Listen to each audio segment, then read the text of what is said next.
ये पॉडकास्ट हमारा कोई नॉर्मल पॉडकास्ट नहीं है जहाँ पे हम सिर्फ शेयर मार्केट की बात करें और गोल्ड सिल्वर के ऊपर बात करें।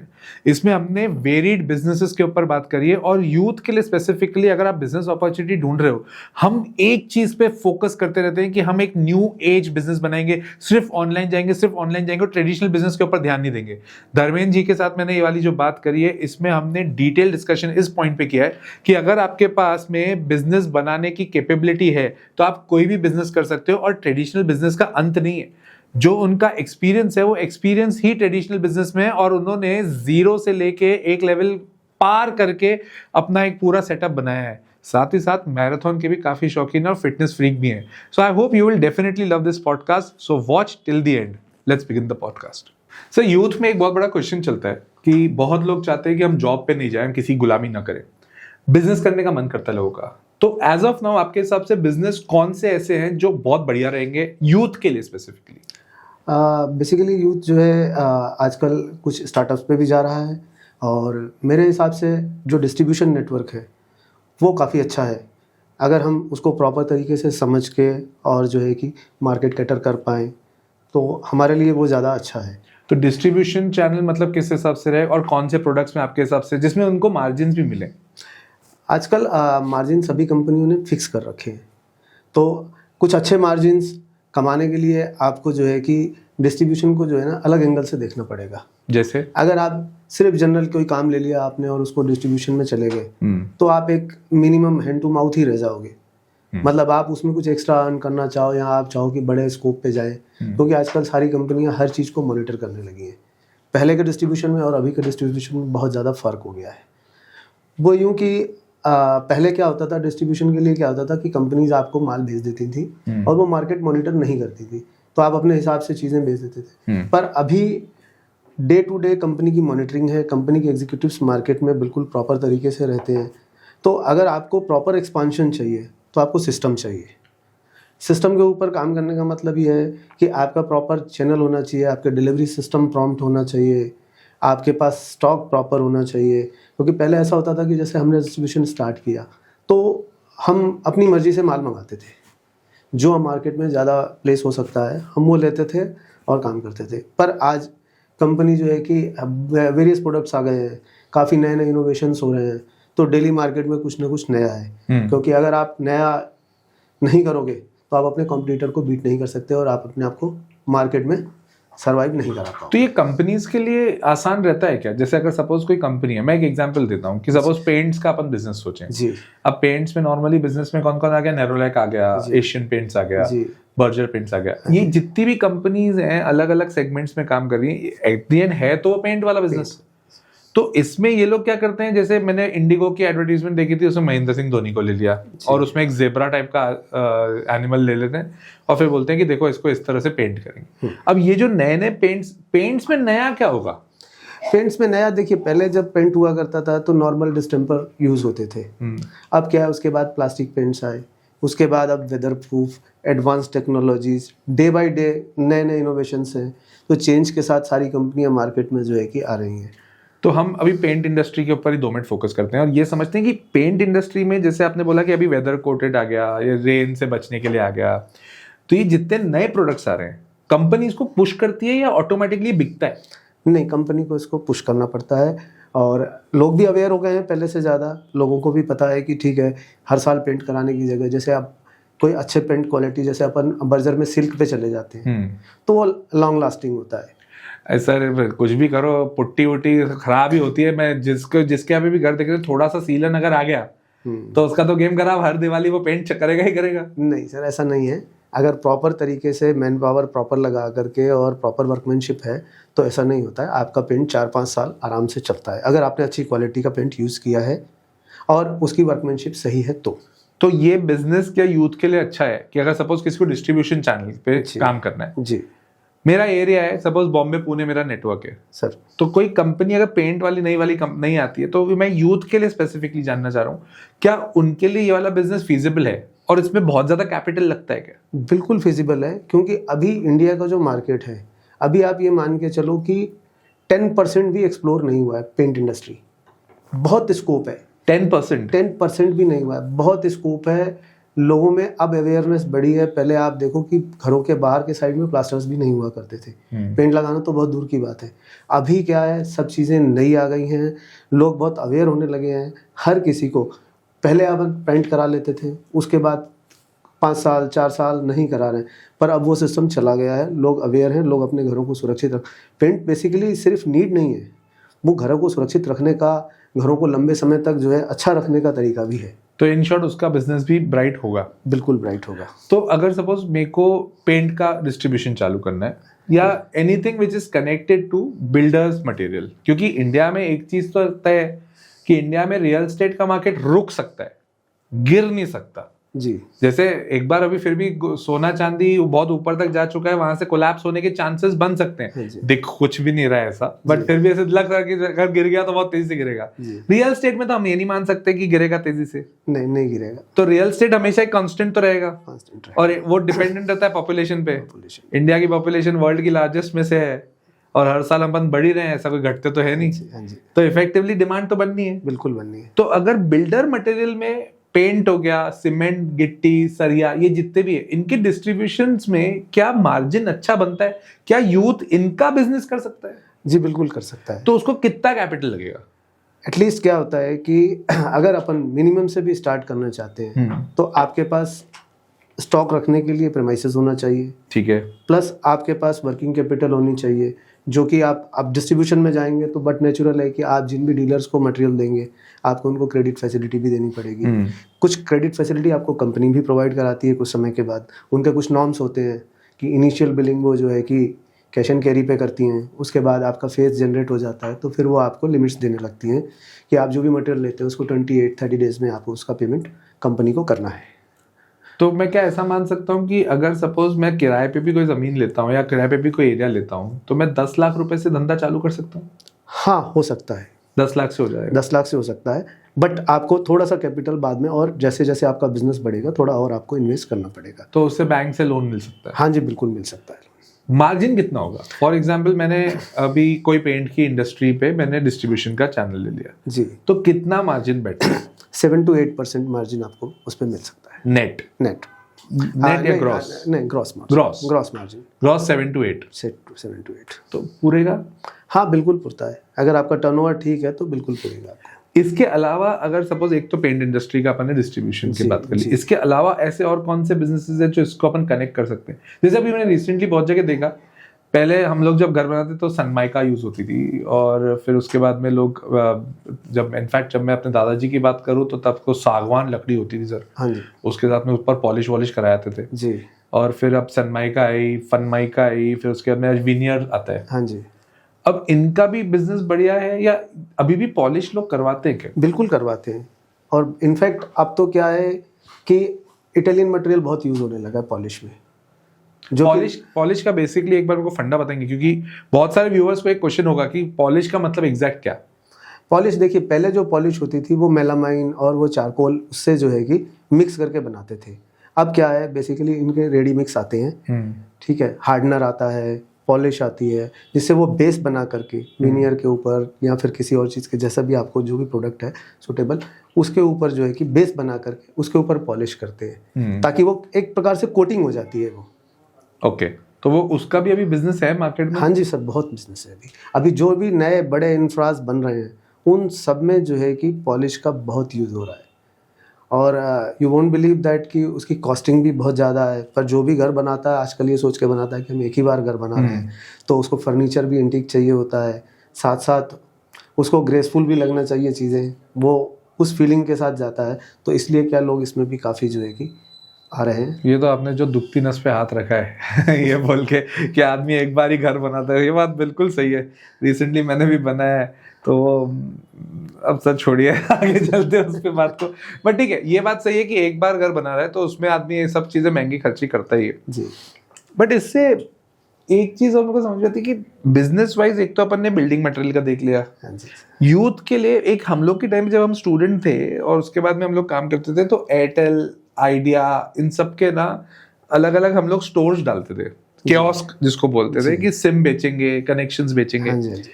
मेरे कितने सारे दोस्त थे जब इनिशियल फेजेस में, जब हम लोग अपना काम करते, मैं तो चार्टर्ड अकाउंटेंसी कर रहा था, तो वो लोग अपना एमबीए करके बोले यार हम खुद का स्टार्टअप करेंगे। तो स्टार्टअप में इस तरह से कर रहे हैं कि अब तो जियो आ गया मार्केट में, पहले वोडाफोन था, है इनफैक्ट एयरटेल, बीएसएनएल, इन सब की सिम्स बिकती थी।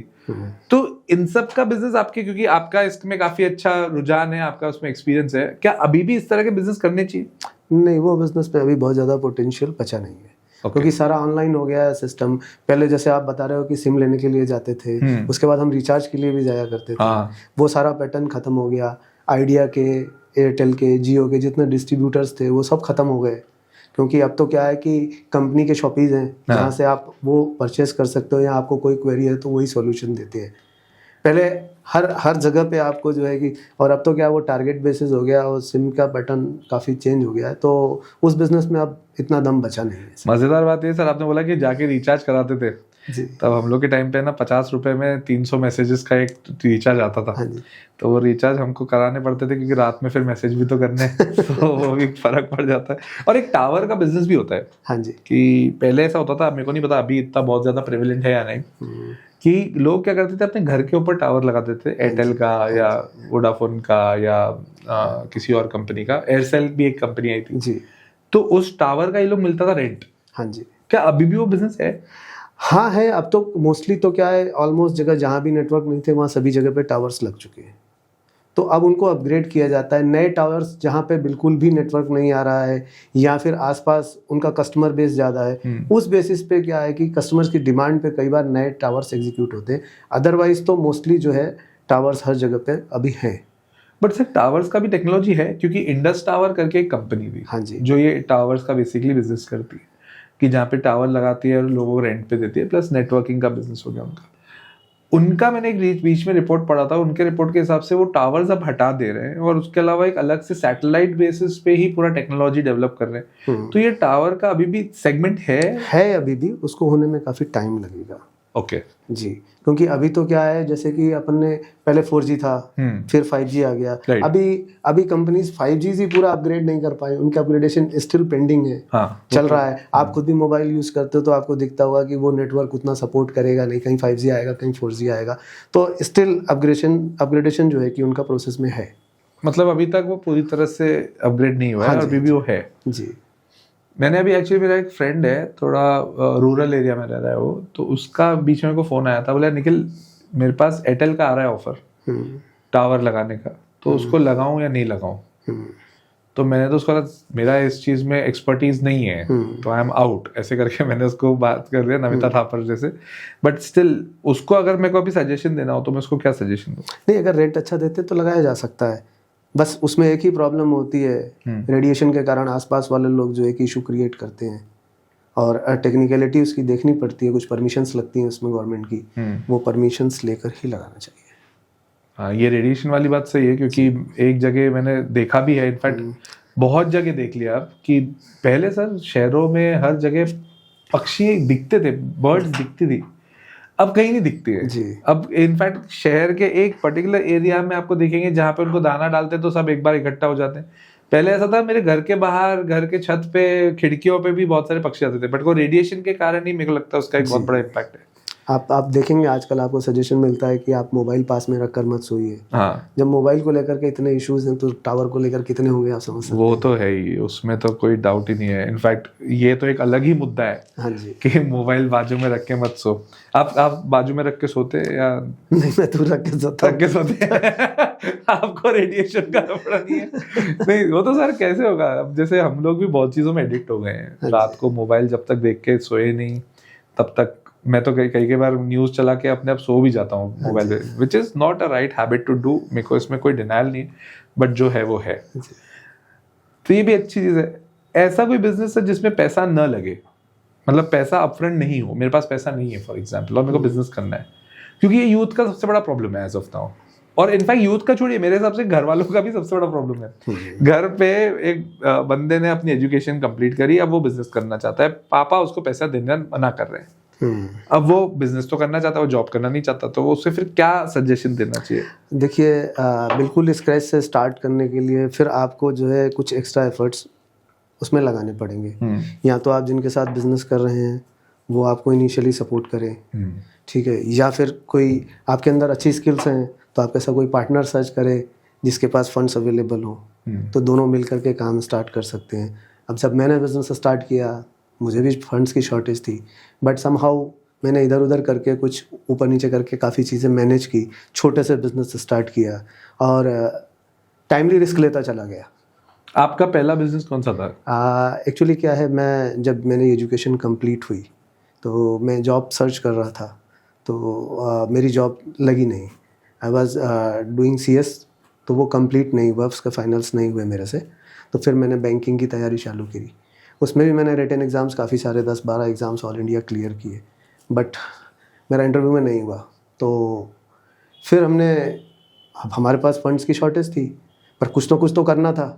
फिर हमने कुछ सजेशन लेकर के MES आर्मी का एक डिपार्टमेंट है, मिलिट्री इंजीनियरिंग सर्विसेज, मैंने वहाँ पे as a supplier and contractor काम चालू किया, थोड़ा बहुत लेकर के छोटे छोटे काम लिए। MES क्या? मिलिट्री इंजीनियरिंग सर्विसेज, जो भी आर्मी के ट्रूप्स होते हैं, ऑफिसर्स होते हैं, उनकी अकोमोडेशन, उनका प्रेमाइसेस, उनके इलेक्ट्रिकल एंड सिविल वर्क्स करती है, उसके लिए वो रजिस्टर होते हैं। ये तो कैंट के अंदर होता है? हाँ जी सर, बिल्कुल कैंट के अंदर ही होता है वो। तो वहाँ से वो स्टार्ट किया, तो छोटे छोटे काम करके फिर फंड्स मैनेज किए। फिर जब वहाँ काम करने लगा तो मुझे लगा कि नहीं, इस काम में हम बहुत लंबे समय तक टॉप पे नहीं रह सकते, बड़ा सर्वाइवल करने के लिए हमें बहुत टाइम चाहिए। और हमारे बहुत सारे ऐसे लोग देखे जो मेरे सामने बहुत इस्टेब्लिश थे, वो रूट से बाहर होते चले गए। तो मुझे लगा नहीं, एक ही इकोनॉमी पर डिपेंड होना ठीक नहीं, मुझे कुछ और भी करना चाहिए। तो फिर मैं डिस्ट्रीब्यूशन के फील्ड में गया, तो मुझे किसी ने सजेस्ट किया कि हल्दीराम्स का काम लेना चाहिए। तो आप आर्मी वाले बिजनेस के बाद में यू वेंट इनटू हल्दीराम्स। तो मैंने हल्दीराम्स का काम स्टार्ट किया एज ए डिस्ट्रीब्यूटर। पहले 2 सेगमेंट में आता था, 2 सेगमेंट में डिस्ट्रीब्यूशन होता था। जो स्मॉल पैकिंग्स होती थी अप टू 10 रुपीज़, उसका डिस्ट्रीब्यूटर अलग होता था और बड़े पैकिंग का अलग होता था डिस्ट्रीब्यूटर। इन दोनों में आपको इनिशियल पैसा लगा बहुत ज़्यादा? सप्लाई और कॉन्ट्रैक्टरशिप में मैंने मैनेज कर लिया बहुत ज़्यादा इनिशियल पेमेंट, क्योंकि पेमेंट बहुत अच्छी थी वहाँ पे। हम जो भी काम करते थे विद इन 72 आवर्स हमें पेमेंट हो जाया करती। 72 आवर्स? हाँ, आर्मी में जो काम करते थे। फंड्स की वहाँ पे कमी नहीं थी और वो काम अच्छा चाहते थे, हमने अच्छा काम किया और हमें पेमेंट्स भी टाइम पे मिली। तो वहाँ से समहाउ कुछ हमने ग्रो किया। फिर पैरेलली हमने इसमें भी बिजनेस बहुत छोटे से स्टार्ट किया। उस टाइम पे हल्दीराम्स का नमकीन बहुत महंगा माना जाता था। कौन से ईयर की बात है? ये हो गया 2000 के आसपास। 2000 मतलब 25 साल पहले की बात है। वो ऑलमोस्ट 20 ईयर से ऊपर ही हो गया। हाँ जी। तो उसमें हमने जो है कि स्टार्ट किया जब, तो उस समय क्या मार्केट में जाते थे, तब तो हमारे पास मैन पावर भी नहीं होती इतनी, खुद ही जाना पड़ता था मार्केट। तो मार्केट से एक फीडबैक आता था कि अरे यार इतना महंगा नमकीन है, हम कैसे खरीदेंगे। उस समय 100 रुपीज़ kg, तो लोकल नमकीन उस समय बहुत कंपटीशन देते थे। बट धीरे धीरे लोगों में हाइजीन की अवेयरनेस आई, इसका मार्केट बढ़ता चला गया, लोग फिर चीज़ों को ब्रांड पे जाने लगे, वहाँ से पिकअप चालू हुआ। फिर उसके बाद हमें बेचने का, इनफैक्ट एक आपको घटना बताता हूँ। एक बार हम जितने भी डिस्ट्रीब्यूटर्स थे, हम सब ने मिलकर आवाज़ उठाई कि भाई नमकीन बहुत महंगा है, इसके रेट कम करने चाहिए। ये आवाज़ शिव किशन अग्रवाल जो नागपुर में बैठते हैं, सेठ जी हैं, वहाँ तक पहुँची। तो उन्होंने हम सब डिस्ट्रीब्यूटर को इनवाइट किया कि आप लोग नागपुर आइए। हम नागपुर गए, वहाँ उनकी 6-7 फैक्ट्रीज हैं। 2 दिन का विज़िट था हमारा। उन्होंने हमसे बात नहीं की, उन्होंने पहले हमको सारी फैक्ट्रीज विज़िट कराई। ये मैं आपको तकरीबन 18-20 साल पुरानी बात बता रहा हूँ। तो उसमें जब हम गए उस टाइम पे वहाँ पे उन्होंने हमें जब फैक्ट्रीज विज़िट कराई, हमने उनका सिस्टम देखा, क्योंकि आप लोकल नमकीन तो आपने भी बनते हुए देखा होगा और हमने भी देखा है। वहाँ पूरे इटालियन प्लांट्स लगे हुए, इटालियन प्लांट्स, और इतना ज़बरदस्त हाइजीन मेंटेन है कि हम में से किसी के पास कोई कंप्लेन बची नहीं। जिस दिन हम रात को वापस आने थे, उस दिन शाम को हमसे बाबूजी मिले, उन्होंने हमारे साथ मीटिंग की। तो उन्होंने हमसे बोला, हाँ भाई अब बताओ किस किस को नमकीन महंगा लगता है। तो एक भी आवाज़ नहीं आई, बस यही आवाज़ आई कि रेट और बढ़ा दो। अच्छा, क्योंकि इतनी क्वालिटी मेंटेन, आप समझिए इस बात को। हल्दीराम बिना ऐड की बहुत ऐड नहीं करती अब तो फिर भी थोड़ा बहुत ऐड आने लगा है, तो करती है। एक टाइम पे उनका ऐड बिल्कुल नहीं आता था और हमारे पास कभी भी डेड स्टॉक नहीं हुआ। जितना माल हमें हमेशा शॉर्ट रहता था माल, तो हमने कभी भी ऐसा फील नहीं किया कि नहीं इसका माल नहीं बिकता है या क्या। और मैंने FMCG में सिर्फ एक ही ब्रांड किया। ओके, हल्दीराम। जी, हल्दीराम किया। मैं डिस्ट्रीब्यूशन के फील्ड में काफ़ी समय से था, बट क्या है सिर्फ हल्दीराम्स ही किया। सर जैसे डिस्ट्रीब्यूशन चैनल से पैसा बनता है? हाँ, अगर आप ईमानदारी से काम करते हो तो हर चैनल से पैसा बनता है। ये आपने एक बहुत खतरनाक बात बोल दी एक्चुअली, मतलब मैं इसको अच्छी बात या खराब बात नहीं बोलूंगा, खतरनाक बात बोलूंगा। एक्चुअली क्या होता है, लोग जब है ना MBA भी करके निकलते हैं, मार्केटिंग से करके निकलते हैं, उनको कुछ है ना सेल्स की जॉब लगती है। उनके दिमाग में एक चीज है ना बिठाई हुई है मार्केट में कि अगर तुम मार्केटिंग कर रहे हो तो तुम सेल्स कर रहे हो। अब सेल्स करेंगे, मेरे को तो ये चीज समझ नहीं आता है, मार्केटिंग का बंदा जब तक सेल्स नहीं समझेगा, वो जो कस्टमर है उसका दिमाग कैसे पड़ेगा? इमोशनल इंटेलिजेंस डेवलप ही तब होगी जब आप उस पर्टिकुलर प्रोडक्ट को बेचना चालू करोगे। जी। जब तक आपने बेचा नहीं है, कस्टमर का रिव्यू लिया ही नहीं है, आप कस्टमर के लिए बोलते हैं हम तो सिर्फ एडवर्टीजमेंट के ऊपर फोकस करते हैं। अरे एडवर्टीजमेंट के ऊपर फोकस कब करोगे? जब तक तुम्हें ये नहीं पता कि प्रोडक्ट खा कौन रहा है, प्रोडक्ट कंज्यूम कौन कर रहा है, कहां तक जा रहा है, एडवर्टीजमेंट बनाओगे कैसे? जी। तो ये वाली बात आपने बहुत ही सही बोली, और ये मेरे को मतलब ये बहुत अप्रिशिएबल बात है कि अगर सपोज आप डिस्ट्रीब्यूशन चैनल में काम कर रहे हो, सेल्स करना अनिवार्य है, और अगर सेल्स नहीं कर पाए तो आप उसके धंधे को या अपने धंधे को आगे नहीं बढ़ा पाएंगे। ये बहुत सही बात है सर। अब जैसे आपने बर्जर मतलब पेंट्स का भी काम किया हुआ है, आपने चैनल मैनेजमेंट का भी काम कर लिया हल्दीराम का, आपने मिलिट्री में भी काम कर लिया है। हाँ जी। ठीक है, ये सब फील्ड्स के बाद में क्या आपको लगता है अभी भी जैसे रियल एस्टेट का मार्केट इतना बैठ गया है, पिछले 1-1.5 साल में जो मार्केट बैठा है रियल एस्टेट का, क्या ये भी एक फ्यूचर स्कोप बढ़िया है इसमें आता है? बिल्कुल आता है। रियल एस्टेट का मार्केट भले बैठ गया, पर अच्छे प्रोडक्ट्स आज भी बिक रहे हैं, अच्छी चीज़ों की आज भी डिमांड है। अभी भी ऐसा होता है कि जो कॉलोनीज वेल डेवलप्ड हैं, जिनके पास सारी परमिशंस है, जो रेरा को फॉलो कर रहे हैं, सब चीज़ें हैं, उनके प्रोजेक्ट्स हैंड टू हैंड बिक जाते हैं। ऐसा नहीं है कि नहीं। एक्चुअल होता क्या है कि हमें रियल एस्टेट में जो है ना, एक तो क्या है कि बिना परमिशंस के माल नहीं बेचना चाहिए, जो एज ए बिल्डर या एज ए डेवलपर मैं सोचता हूँ कि जिसको अपन डायरी में सेल करना बोलते हैं। जी हाँ जी, वो नहीं बेचना चाहिए। उसमें होता क्या है कि बेसिकली क्या होता है कि कुछ ही इन्वेस्टर मिल करके सारी कॉलोनीज हाइपोथेटिकल तरीके से उसको जो है कि बाई कर लेते हैं, या फिर एक आदमी 15-15, 20-20 प्लॉट, तो वहाँ पे यूज़र नहीं आता है। जहाँ यूज़र नहीं होगा वहाँ प्रॉपर डेवलपमेंट नहीं होगा। उसके बाद अब जैसे किसी कॉलोनी में सपोज कीजिए कि 100 प्लॉट्स हैं, ठीक है, उसमें वहाँ 50 प्लॉट्स यूज़र ने खरीदे और 50 इन्वेस्टर ने ले लिए, तो उसमें क्या होगा, उसमें चांसेस हैं कि वो सेटल हो जाएगी। अच्छा। क्योंकि इन्वेस्टर भी होता है, वो भी रीसेल ही करता है, वो एप्रिसिएशन का वेट करता है, उसके बाद उसको रीसेल ही करता है। बट जहाँ पे 80-90% इन्वेस्टर हो गया, वहाँ आप भी समझ सकते हो कि क्या होगा।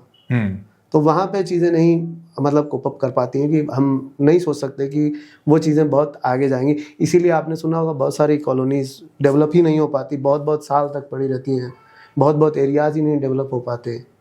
अरे सर अभी तो तेजी का माहौल था, तो तेजी के माहौल में हर कोई ये बोलता है कि अरे मेरी तो कॉलोनी से बेटर कॉलोनी कोई है ही नहीं जी। बट ये मेरे को समझ में आता है कि आपने एक पॉइंट जो बोला वो बहुत अच्छा है, इनफैक्ट वो सारे व्यूअर्स के लिए भी बहुत इंपॉर्टेंट पॉइंट हो गया कि अगर आप रियल एस्टेट में इन्वेस्ट कर रहे हैं तो स्पेसिफिकली उन प्लॉट्स, उन कॉलोनीज में ज्यादा फोकस करो जहाँ ऑलरेडी यूजर आ चुके हैं। हाँ जी।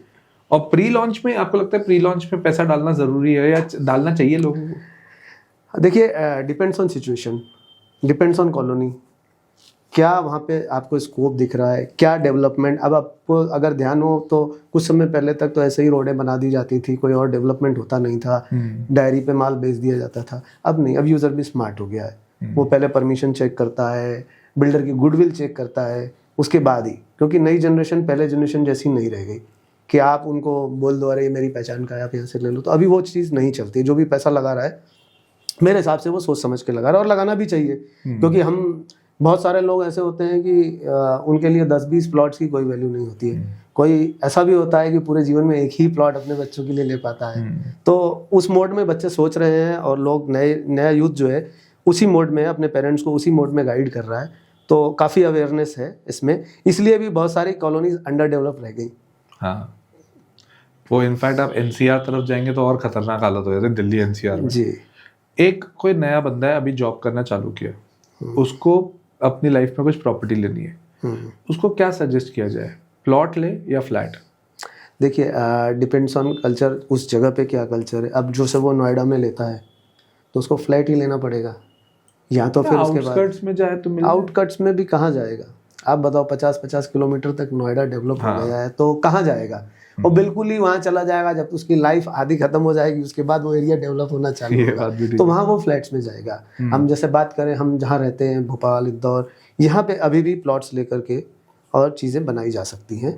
अभी भी मार्केट में आपकी रीच में है प्लॉट्स के रेट। सो इट डिपेंड्स कि अगर सपोज आप टीयर 2 टीयर 3 सिटी में है तो वहाँ पे प्लॉट्स के ऊपर ज़्यादा फोकस करिए। हाँ, और अगर टीयर 1 बॉम्बे में इन्वेस्टमेंट करना बनता है आपके हिसाब से? वहाँ पे तो फ्लैट ही है। बॉम्बे में तो कुछ भी बनता है सर, कुछ भी बनता है बॉम्बे में कुछ भी बनता है। पर वहाँ पे भी लोग कुछ हद तक दुखी थे। मैं रिसेंटली जब दुखी होते हैं, पर फिर भी बताओ आप बिना उसके कोई नीचे जा करके तो सेल करता नहीं है, ठीक है। और भाव के नीचे से कोई नहीं करता। रियल एस्टेट का मार्केट स्टैग्नेंट हो सकता है, गिरता नहीं है। हाँ, ये बात सही है। आपका एक सोशल मीडिया पे मैंने पोस्ट देखा था, आपको कुछ आयरन मैन का एक खिताब मिला है। हाँ सर, उसके बारे में बताइए, वो एग्जैक्टली क्या है? एक्चुअली मैं थोड़ा फिटनेस फ्रीक हूँ और मैं नए नए चैलेंजेस करता रहता हूँ। जैसे मेरे को रनिंग का बहुत शौक है, तो मैंने अपनी जर्नी मैराथन से स्टार्ट की। अच्छा। पहले मैं मैराथन करता था, मैंने ऑल इंडिया की काफ़ी सारी मैराथन दौड़ी है, ठीक है। तो लगभग 2-2.5 साल पहले, अब मुझे स्विमिंग नहीं आती थी, तो फिर मेरा रुझान जो है कि आयरन मैन की तरफ हुआ। बेसिकली ये वो इवेंट है कि वहाँ पे उसमें आपको ना आयरन मैन के लिए 1.9 किलोमीटर समुद्र में स्विमिंग करनी है। 1.9 किलोमीटर समुद्र में स्विमिंग करनी है। उसके तुरंत बाद आपको 90 किलोमीटर साइकिलिंग करनी है। अच्छा। और उसके तुरंत बाद आपको 21 किलोमीटर रनिंग करनी है, हाफ मैराथन। Okay. ये कंटिन्यू होना है तीनों चीज़ें। जितना भी टाइम आप जो ट्रांजेक्शन में लोगे वो भी उसमें काउंट होगा। तो अभी मैंने रिसेंटली लास्ट मंथ ही जो है कि ऑस्ट्रेलिया में आयरन मैन किया है। तो ये ऑस्ट्रेलिया करने गए थे आप? जी, ऑस्ट्रेलिया गया था। How was it? It was good experience? Very nice. तो उसमें पहले स्विमिंग करने गए? पहले स्विमिंग करने फिर उसके बाद में साइकिलिंग करना 90 किलोमीटर और उसके बाद में 21 किलोमीटर का रनिंग है। और ऑस्ट्रेलिया का वेदर एक्सीलेंट है। जब हम स्विमिंग कर रहे थे तो बहुत सर्दी लग रही थी। अच्छा। फिर जब हमने साइकिलिंग स्टार्ट की तो वहाँ पे क्या ओपन एरिया है, तो वो बोथ साइड विंड्स आती हैं, तो साइकिल जो है कि बैलेंस करना थोड़ा सा हो जाता है। और जब हमारा रनिंग का टाइम आया दिन में, उस समय सूरज बहुत अपने उस पर था, बहुत सनबर्न्स भी हो गए हमें, तो तीनों वेदर का हमको मज़ा दिया आयरन मैन ने। बट बहुत चैलेंजिंग है। 8.5 घंटे में आपको इसको कंप्लीट करना होता है। 8.5 घंटा? हाँ। यहाँ पे आदमी 1 घंटा वर्कआउट करने जाए, उसमें आदमी पसीना पसीना हो रहा है। बट ये ऑस्ट्रेलिया में ही होता है या नहीं? ऑल ओवर वर्ल्ड होता है, अलग अलग जगह। इंडिया में भी, गोवा में होता है। उसका नाम ही आयरन मैन है, आपने 8 घंटे तो उसमें वर्कआउट करवा दिया। पहले बोले ठंडी का मजा लो, फिर गर्मी का मजा लो। It was amazing. तो अभी इंडिया में भी आप मैराथन्स करते हैं? हाँ जी, करता हूँ। तो व्हाट आर द 3 पॉइंट्स जो आपको मोटिवेट करता है कि मैराथन करो? क्योंकि सर हम जैसे लोगों को मैराथन पसंद नहीं आती, हम लोग क्रिकेट वाले हैं जी। आप हमको बोलो कि विराट कोहली और रोहित शर्मा को देखने जाना है, हम साला कहीं पे भी चढ़ चढ़ के देख के आ जाएंगे। वो ऐसे टाइप के लोग हैं। नहीं, हमने भी क्रिकेट बहुत खेला। हाँ। बहुत, मैंने यूनिवर्सिटी लेवल तक क्रिकेट खेला हुआ है। बट क्या है, टाइम की डिमांड है, अपने को फिट रखना है। हाँ। तो अपन को कोई ना कोई वर्कआउट करना पड़ेगा। जिम में बहुत ज़्यादा मतलब मुझे बहुत ज़्यादा फेवरेट नहीं है, बट क्या है कि रनिंग मेरा पैशन है। तो रनिंग करते करते आपको एंड्योरेंस स्पोर्ट्स में जाने से क्या होता है कि आपका लाइफ स्टाइल भी अच्छा रहता है। हाँ। और आप चीज़ों को लेकर के काफ़ी कंफर्टेबल रहते हो। ये हैबिट की बात है। अगर आप भी स्टार्ट करोगे तो आप भी मैराथन कर सकते हो। तो आपको मोटिवेट क्या करता है ये सब चीज़ों पे? अब मोटिवेशन तो ऐसा है कि कुछ सर्किल ऐसा है हमारा जो हमें मोटिवेट करता रहता है। पीआर ग्रुप हो गया। हाँ। और उसके अलावा जो है कि हम खुद पैशनेट है रनिंग को लेकर के। तो इसलिए क्या है कि हर सुबह लगता है कि नहीं, कुछ ना कुछ करना है। जिस दिन नहीं करता उस दिन लगता है कि लाइफ सही चल नहीं रही है। हम लोग जिस दिन सुबह कुछ कर लें उस दिन ऐसा लगता है कि लाइफ सही नहीं चल रही है। ये थोड़ा सा हम लोग के टाइप का लेवल हो गया। तो सर आपने एजुकेशन में क्या किया? मैंने बेसिकली मेरा आपने बताया था सीएस आपने ड्रॉप किया, फिर बैंकिंग के लिए आप गए। हाँ जी। और फिर उसके बाद कुछ पीजी आपने करा? हाँ जी, मैं double graduate double PG MCom MA and LLB. और उसके बाद आपने एलएलबी करने के बाद अपने बिजनेस में है? हाँ। आपको नहीं लगा लॉयर बनना? नहीं, मेरा एक फ्रेंड था मेरे साथ जिसके साथ मैंने जो है स्टार्ट किया। तो एलएलबी करने के बाद उसने मुझसे बोला अपन दोनों प्रैक्टिस करेंगे। मैंने कहा मुझसे ही नहीं हो पाएगा। अच्छा। क्योंकि बिकॉज मैं कोर्ट की स्थिति देखता था तो मुझे लगता नहीं है बेसिकली कोर्ट का जॉब है, मुझसे होगा नहीं कोर्ट का काम। अरे सर बहुत पैसे बनाते हैं, क्या बात कर दी आपने? पैसे तो आप जहाँ पैशनेट हो वहाँ बना सकते हो। वो बात सही है। नहीं, बट मैंने लॉयर्स की लाइफ देखी है। हाँ जी। There are 2 kinds of lawyers what I have seen. One जो आपको कोर्ट के बाहर दिखते हैं और जो आपको कोर्ट के बाहर नहीं दिखते हैं। जी। जो आपको कोर्ट के बाहर नहीं दिखते ना, वो आप मार्केट में देखेंगे आपको हर जगह दिखेंगे। मतलब they mint money when it comes to this. Sir youth के लिए 3 ऐसे कौन से बिजनेसेस हैं जो आगे उनको फ्यूचरिस्टिक करने चाहिए? देखिए, एक तो क्या है, आजकल स्टार्टअप्स बहुत सारे हैं, हर चीज़ में स्कोप है। अगर आप चाय बेचना चाहते हैं, चाय का काम, उसको भी इतने तरीक़ों से हो रहा है कि मतलब आप कहीं भी पैसे बना सकते हो और आपका लिविंग स्टैंडर्ड हाई कर सकते हैं। तो एक तो ये हो गया कि जिस फील्ड में, सबसे पहले यूथ को ये मैसेज है कि जिस फील्ड में आपका इंटरेस्ट है आप उसी में जाइए। वो ज़माना चला गया कि मेरे फादर की शॉप थी तो मैं उस शॉप पे भी बैठूंगा, वही करूँगा, क्योंकि होता क्या है, बेसिकली क्या है, जनरेशन टू जनरेशन चीज़ें ट्रांसफ़र होती रहती। पर क्या है, अब बिज़नेस का मोड चेंज हो गया है, जैसे पहले चलता था अब वैसा नहीं चलता है। क्योंकि क्या है, ज़रूरी नहीं है कि शाहरुख खान का बेटा शाहरुख खान बने, तो ऐसा ही हुआ है कि हम जो बिज़नेस कर रहे हैं हमारे बच्चे भी वो बिज़नेस करें, ऐसा पॉसिबल नहीं है। ठीक है, और हमें अगर फ्रीडम मिली तो मेरा ये मानना है कि हमें हमारे बच्चों को भी फ्रीडम देनी चाहिए कि जो वो करना चाहते हैं वो करें। एक ये। दूसरा, अगर सबसे पहले हमें ना हमारा पोटेंशियल देखते हुए जिस बिज़नेस की तरफ हम जा रहे हैं उसमें हमें स्कोप ढूंढना चाहिए। ऐसा नहीं है कि हमने आज ये सोचा और इसको कर लिया, हमें उस पर पूरी प्रोसेस को फॉलो करना चाहिए। हमको ये ध्यान रखना चाहिए कि हम आज से 10 साल बाद इसमें कहाँ होंगे। क्योंकि क्या है, अब वो टाइम नहीं रहा कि आप 10, 20, 50 हज़ार रुपये में बिज़नेस कर सकते हो। आपको बैंक सपोर्ट भी बार बार नहीं मिलेगा, आपका सिबिल ख़राब हुआ, आप करप्ट हुए, आप दोबारा खड़े होने के लायक नहीं रहोगे। तो आपको बहुत सोच समझ के काम करना है कि हमें एक ही बार काम करना है, और जिस भी बिज़नेस को लेके चलो आपको पेशेंस रखना पड़ेगा। कोई भी बिज़नेस जो है ना 4 दिन में आपको रिजल्ट नहीं देगा, इट विल टेक टाइम। मेरी दादी कहती थी कि कोई भी धंधा करना है तो 1000 दिन देने पड़ेंगे। हाँ जी, बिल्कुल सही कहती थी वो। इफेक्टिवली बोलने ऐसी 3 साल देने पड़ेंगे, बट उसको 1000 दिन बोलती थी। हाँ, तो इफेक्टिवली अगर अपन देखें तो ये आपने एक चीज़ सही बोली कि लोन भी लें तो बहुत सोच समझ के लें। सोच समझ के लें। सर नॉर्मली मैं किसी से बात करता हूँ ना तो एक बात वो हमेशा बोलते हैं, अरे तुमको बिना कैपिटल के धंधा करना है, हम तुम्हें 3 धंधे बताते हैं, उसको करो। आपकी सच्चाई में एक बहुत क्लियर था कि अगर तुम्हारे पास पैसा नहीं धंधा नहीं कर पाएंगे। क्या मैं सही पकड़ा इस चीज़ को? हाँ, धंधे के लिए पैसा तो चाहिए ही चाहिए। अब आप वो कैसे भी अरेंज करो, या तो फिर आप लोन लेके करो या कैसे भी करके, बट पैसा तो लगेगा। एनी 3 बिजनेसेस, ये तो आपने बोल दिया बिजनेस करने के ये पैरामीटर्स होंगे, आपके हिसाब से ऐसे 3 बिजनेस जिसका फ्यूचर आपको ब्राइट लगता है? एक रियल एस्टेट, दूसरा आप डिस्ट्रीब्यूशन के फील्ड में जा सकते हो, अभी भी उसमें काफ़ी स्कोप है, इसको चैनल मैनेजमेंट बोलते हैं। और तीसरा फिर आप भी किसी भी ब्रांड के साथ कोई आउटलेट खोलना चाहते हो, रिटेल या कुछ, किसी भी ब्रांड के साथ जाओ। आइदर वो ब्रांड के साथ हो या फिर जो भी बिज़नेस आप कर रहे हो वो उस तरह के मार्केट में हो जहाँ पर उसका स्कोप हो। क्योंकि क्या है, अब एस्टेब्लिशमेंट कॉस्ट भी बढ़ गई है, वेरिएबल एक्सपेंसेस भी बढ़ गए हैं। आप स्टाफ भी रखोगे तो वो भी आजकल इतना ईजिली अवेलेबल भी नहीं होता है और बहुत कम पैसों में भी नहीं आएगा, क्योंकि सबकी अपनी नीड्स हैं। तो वो फुलफ़िल करने में बहुत बार ऐसा होता है कि स्टार्टिंग के बहुत सारे टाइम ऐसा होता है कि आपको ब्रेक इवन बीईपी पे पहुंचने में भी काफ़ी टाइम लग जाता है। तो जब तक आप वहाँ पहुँचते हो तब तक इस बात का ख्याल रखना कि आप खुद भी कोलैप्स ना हो जाओ। सही, बहुत मज़ेदार बात बोली, क्योंकि अभी तक नॉर्मली जिनसे भी बात करो ना वो एक ही चीज़ बोलते हैं कि तुम तो है ना ट्रेडिशनल बिजनेस छोड़ दो और सीधा सीधा ऑनलाइन बिजनेस में ही काम करते जाओ। मतलब आपके इसमें ये चीज़ समझ आई कि ट्रेडिशनल बिजनेस का भी स्कोप है। यही चीज़ अश्नील ग्रोवर ने भी कही थी शार्क टैंक में कि ट्रेडिशनल बिजनेस कैसे सोच रहे हो कि उसका अंत हो जाएगा। लोग अभी भी बोलते हैं, मैं जितने भी लोगों से मिलता हूँ, अलग अलग सिटीज़ में ट्रैवल करता हूँ, वो बोलते हैं सर धंधा नहीं है। मैं उनको बोलता हूँ तुमको धंधा अभी करना आ नहीं रहा है, उसका पैटर्न चेंज हो गया है, उस पैटर्न को चेंज करना है। आपको वक्त के साथ खुद को भी बदलता रहना पड़ेगा। एक अभी बहुत अच्छी चीज़ आपने याद दिलाई तो मैं आपको बताता हूँ कि होटल, कैफ़े, इस एरियाज़ में भी बहुत स्कोप है। अभी भी आपको लगता है स्कोप है? हाँ जी, बिल्कुल है। जबकि कैफ़ेज़ बहुत तेज़ी से बंद होते हैं। बंद भी होते हैं और बहुत सारे बहुत अच्छे भी चलते हैं। मैंने बोला ना, वो तो आपके ऊपर डिपेंड करता है आपका विज़न क्या है। बिजनेस कोई भी बंद होता है वो आपके कारण ही होता है, वो चलता भी है तो आपके कारण ही। आपका विज़न को लेकर के अगर आपने उसको थोड़े समय में आपने हार मान ली तो बंद हो जाएगा। अभी आपने मुझे बोला कि आपको 1000 दिन देने हैं, तो कहाँ देते हैं 1000? आप देखो जितने भी बंद होंगे 1000 दिन जो सर्वाइव कर गया उसके बाद वो बंद नहीं करते। ये बात सही बोली आपने। तो बॉटम लाइन इसको ये बोलो कि अगर कुछ भी करो तो शिद्दत से कर लो। हाँ जी, बिल्कुल बिल्कुल, कोई भी धंधा करो। हिम्मत है मर्दा, मदद है खुदा।